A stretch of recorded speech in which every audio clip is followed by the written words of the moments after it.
The Lord wants to say to you, don't touch me. Let me touch you.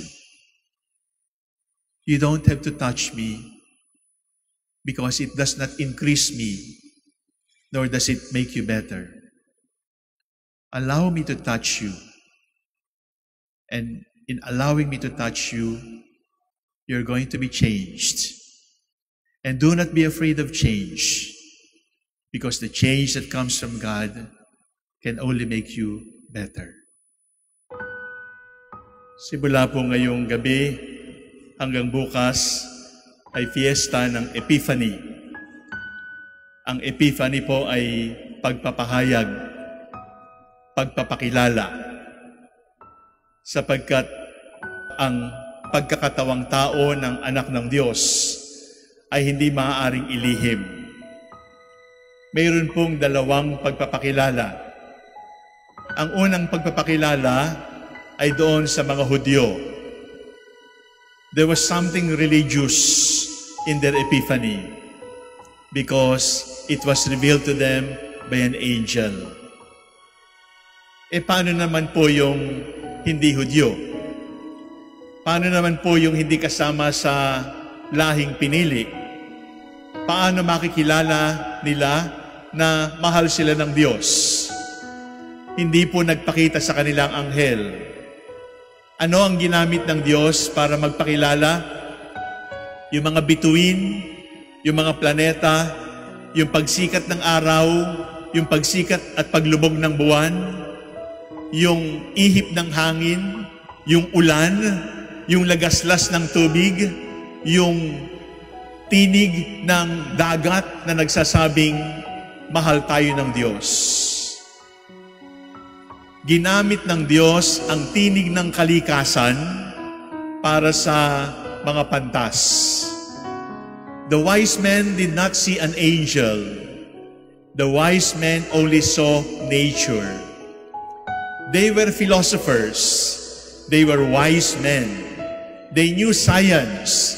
They knew the arts. And from their human knowledge, they knew that something extraordinary was happening.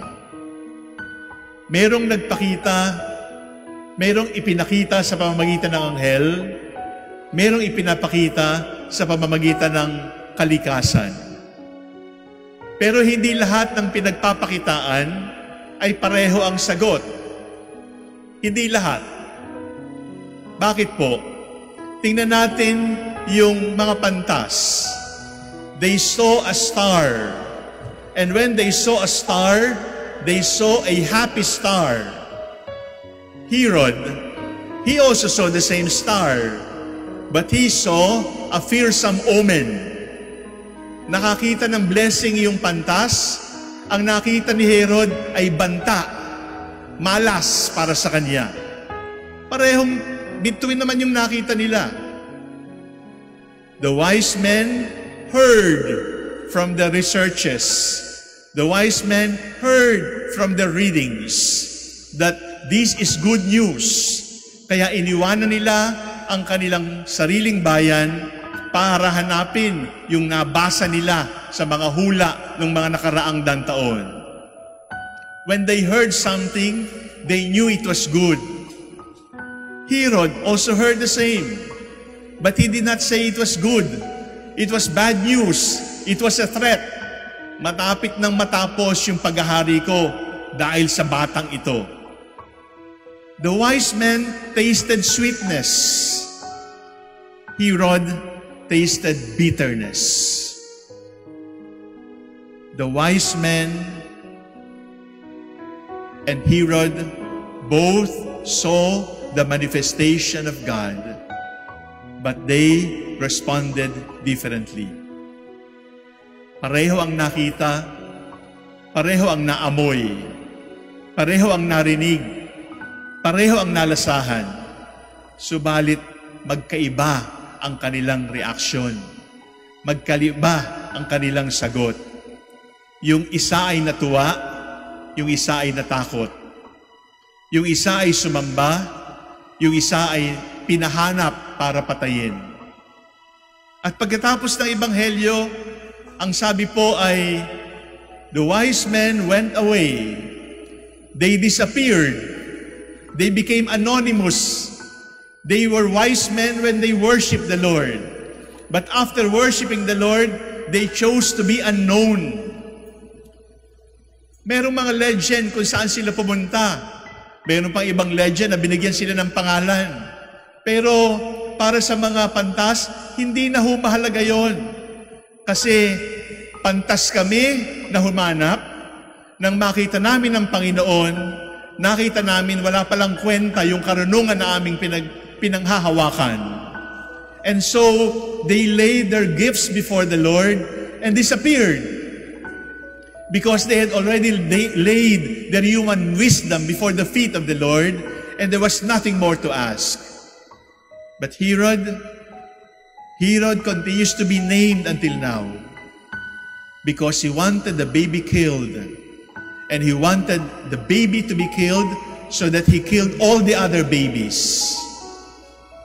Parehong pagpapakilala, pero magkaiba. Pero 4 na senses pa lang po ang aking nasabi. Mata, pang-amoy, pandinig, panlasa. Mayroon pa hong pang-5, the sense of touch. The sense of touch. But this time, the Messiah told the wise men, will you allow me to touch you? You don't have to touch me, but let me touch you. Because when I touch you, you will be changed. You remember King Midas? Everything he touched turned into gold. Now remember the Lord. Everything he touched became holy. If we allow the Lord to touch us, He's going to change our sins into virtues. If you allow the Lord to touch you, He's going to change the ugliness of your memory into a beautiful future. If you allow the Lord to touch you, He's going to change you from being a wretched sinner to a beautiful saint. Herod needed to be touched too. He saw, he smelled, he tasted, he heard. But he did not like to be touched by the Lord because he knew that being touched by the Lord would change him, and he was not ready to be changed. Today, the image of the Black Nazarene visits Pangasinan. After a few hours, the image goes to Nueva Ecija. We cannot go to Quiapo, so he comes to us. I hope you realize that. We cannot go to him, but he cannot wait for us to go to him. That is why he has come to us.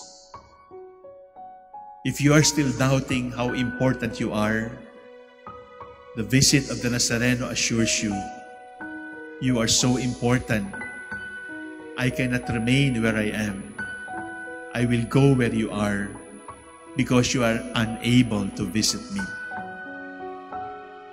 And then, this afternoon, my dear brothers and sisters, like Herod, like the wise men, the Lord wants to say to you, don't touch me.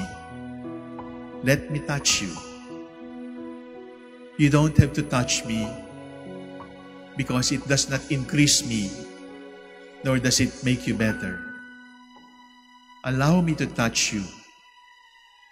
And in allowing me to touch you, you're going to be changed. And do not be afraid of change, because the change that comes from God can only make you better. Sometimes, changes make us worse. Sometimes, changes make us sick. Sometimes changes hurt us. Always changes trouble us. But the trouble of change that comes from the Lord will always be for our good. Our Lady of the Rosary of Manaoag, touch us. Jesus, Son of God and Son of Mary, touch us, because we know that when you touch us, we will not be the same anymore. Your touch will change us, and the change from you will always make us better. Let us bow down our heads. Let us imagine the Nazareno right before us, right in front of us. Let us now give him permission. Jesus, the Black Nazarene, touch me. Change me now, even if I am not ready. Change me now, even if I am afraid of change. Touch me and change me, because your touch and your change is all that I need to be happy and to be at peace again.